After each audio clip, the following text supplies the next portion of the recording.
18 ноябрь дүйшөмбү.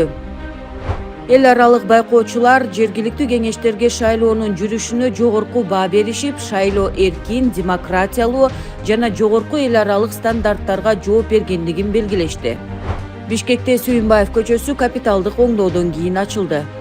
Президент Садыр Жапаров жана USAIDтин Кыргызстандагы миссиясынын директору Сара Верттин катышуусу менен Кара Суу районунун Кашкар Кыштак айылында жаңы тигүү фабрикасы расмий түрдө ачылды. Кыргызстандын эл аралык резервтери кескин өсүп, дээрлик $5 миллиард түздү. Өткөн жылдын ноябрь айына салыштырмалуу $1 миллиард 872 миллион көбөйдү. Япония саламаттыкты сактоо министрлигине ооруканаларды жабдуу үчүн $10 миллион берет.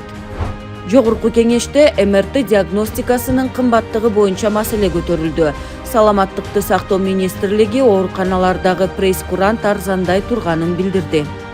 Президенттик аппараттын жыйынында министрлер кабинетинин башчысы Акылбек Жапаров 2030 жылга чейин бүт кызматкерлер Илбирстин тайманбастыгы менен иш кылса, Кыргызстан бүт дүйнөгө үлгү көрсөтөрүнө чын жүрөктөн ишенерин билдирди. Бишкекте коопсуздук эрежелерин бузган бир нече курулуш компанияларына жалпы суммасы 10 миллион 725 сом айып салынды. Садыр Жапаров 3 чокуу долбоорунун ишке ашыруу боюнча жумушчу кеңешме өткөрдү. Мамлекет башчысына Жыргалаң, Бозучук жана Ак булак чокусундагы жер тилкелери геологиялык жана экологиялык изилдөөлөр жүргүзүлгөнүн айтып беришти. Ошондой эле тоо лыжа базасын куруунун биринчи этабын 2030 жылга чейин аяктоо пландаштырылууда. Бул убакытка чейин 60 километр лыжа трассасы жана 6 асма жол курулат экени маалымдалды. Менин үйүм мамлекеттик турак жай программасынын бекитүү жөнүндө жарлыкка өзгөртүү киргизилди. 19 ноябрь шейшемби. Жогорку кеңеште Кыргыз Республикасынын мыйзамдарын өнүктүрүүгө кошкон салымы үчүн медалды белгилөө сунушталууда. Түндүк мобилдик тиркемесинде жаңы калкты тейлөө борбору деген кошумча барагы пайда болду.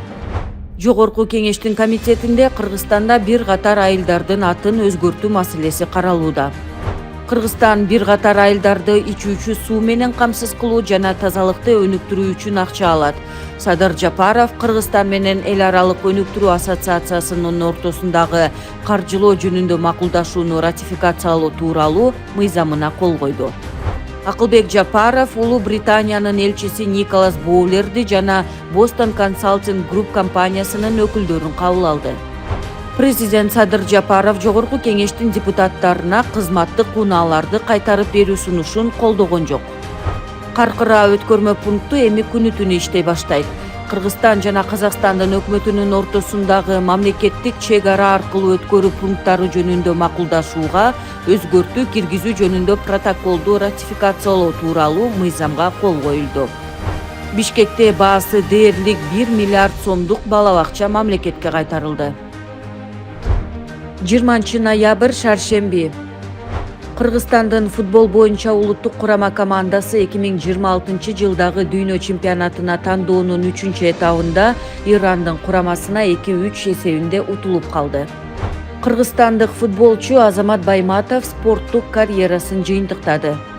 Жакынкы арада жол тармагын тейлөөгө 1250 даана жаңы атайын техника тапшырылат.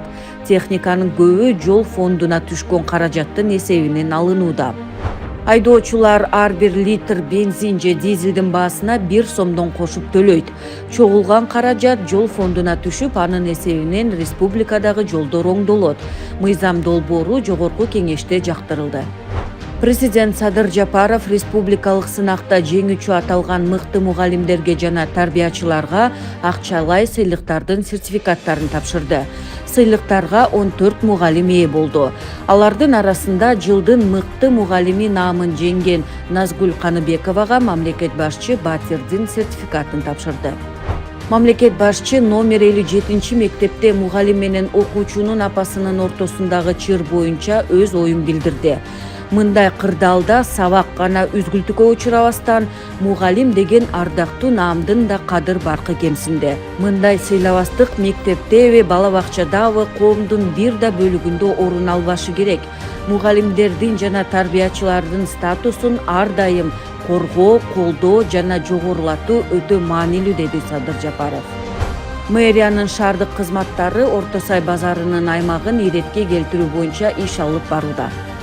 Жогорку кеңештин экс-депутаты Эмил Жамгырчиев активист Телекмат Куренов менен жолугушуу максатында Бириккен Араб Эмираттарына барган факты боюнча Улуттук коопсуздук мамлекеттик комитетине суракка чакырылды.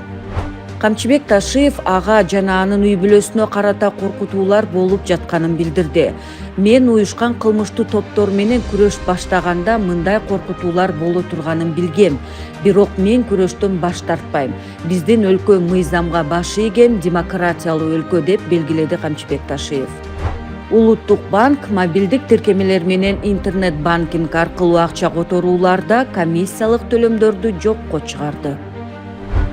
21 ноябрь бейшемби. Салыктарды жана төлөмдөрдү онлайн режиминде эми жарым сааттай эле төлөсө болот. Абактагы Ташевдин кыйноого кабылганы тууралуу арызын аскер прокуратурасы иликтеп жатат. Соттордун укугун кеңейтүү максатында кылмыш жаза процессуалдык кодексине өзгөртүү киргизилди. Бишкекте мыйзамсыз менчиктештирилген бала бакча мамлекетке кайтарылды. Бишкектеги түндүк айланма жолдун боюндагы объектилер алынууда. Кыргызстан жумуртка менен өзүн толук камсыздоодо. Камчыбек Ташиев кыймылсыз мүлккө болгон укуктарын калыбына келтирүүгө жардам сурап кайрылган эже сиңдинин турак жай маселесин чечти. Аларга 2 батир берилет. Жазуучулар союзунун 90 жылдыгы белгиленди. Кыргызстан куралдуу жаңжал болгон учурда маданий дөөлөттөрдү коргоо жөнүндө конвенцияга кошулду. Украинанын аймагында жашаган кыргызстандыктарга кырдаал толук турукташканга чейин бул өлкөдөн чыгып кетүүнү Тышкы иштер министрлиги сунуштоодо. Өзгөндүн Мырзаки айылында мектептин жылытуучу от казаны жарылып, 1 адам жаракат алды. Бишкектин административдик соту троллейбустун байланыш тармагын жана тартуучу көмөкчү ордондорду демонтаждоону иш боюнча толук чечим чыкканга чейин токтотуу чечимин чыгарды. Бишкек Кара Балта жолуна 1000ден ашык жаңы чырактар орнотулат. 22 ноябрь жума. Ош эл аралык аэропортунда туманга байланыштуу бардык каттамдар кармалды. Бишкекте гараж ээлери менен мэрия кызматкерлеринин ортосунда чыр чыкты.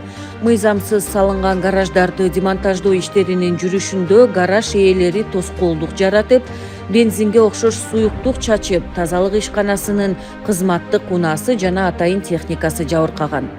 Жогорку кеңештин мурдагы депутаты Канат Исаев кармалды. Ош облусундагы 6 айылдын тургундары таза суу менен камсыз болушту. Кыргызстан менен Азербайжандын ортосунда кош салык салуу жоюлду. Президент мыйзамга кол койду. Бишкекте Ала-Арча дарыясынын нугун тазалоо иштери жүрдү. Өзбекстандагы эң ири туристтик көргөзмөдө Кыргызстанды 50гө жакын туристтик компаниялар көрсөттү. Кыргызстандын жашыл энергетика тармагына дээрлик 214 миллион сом инвестиция тартылды. Кыргызстанда көмүрдү экспорттоого убактылуу чектөө киргизилди. Көчмөн Сити турак жай комплекси курулуш компаниянын каражаты жоктугунан мамлекетке берилди. Ынтымак Ордого экскурсиялар кайра жанданды. Административдик имарат менен эми ишемби күндөрү гана тааныша аласыздар. 23 ноябрь ишемби. Балыкчыда туристтерди тейлөө борбору ачылды. Чолпон Ата менен Боз Теридеги 2 пляжды 75 миллион сомго реконструкциялоо иштери башталды. Бишкек Чалдабар Уна жолунун боюндагы 19 мыйзамсыз объект алынды. Орто Сай базарында аймакты көрктөндүрүү жана иретке келтирүү иштери уланууда. Асфальттоо иштери бүгүнкү күндө 50% бүткөрүлдү. Кийинки этапта мэрия Аламүдүн базарын иретке келтирүү иштерин жүргүзөрүн белгиледи. 10 айдын ичинде жол эрежелерин бузуудан мамлекеттик бюджетке 526 миллион сом түштү. Ысык Көл облусундагы Асыл Таш пансионаты мамлекеттин карамагына өттү. 1 июльдан тарта электрондук тамекини колдонууга жана сатууга тыюу салынат. Президент Садыр Жапаров жарлыкка кол койду.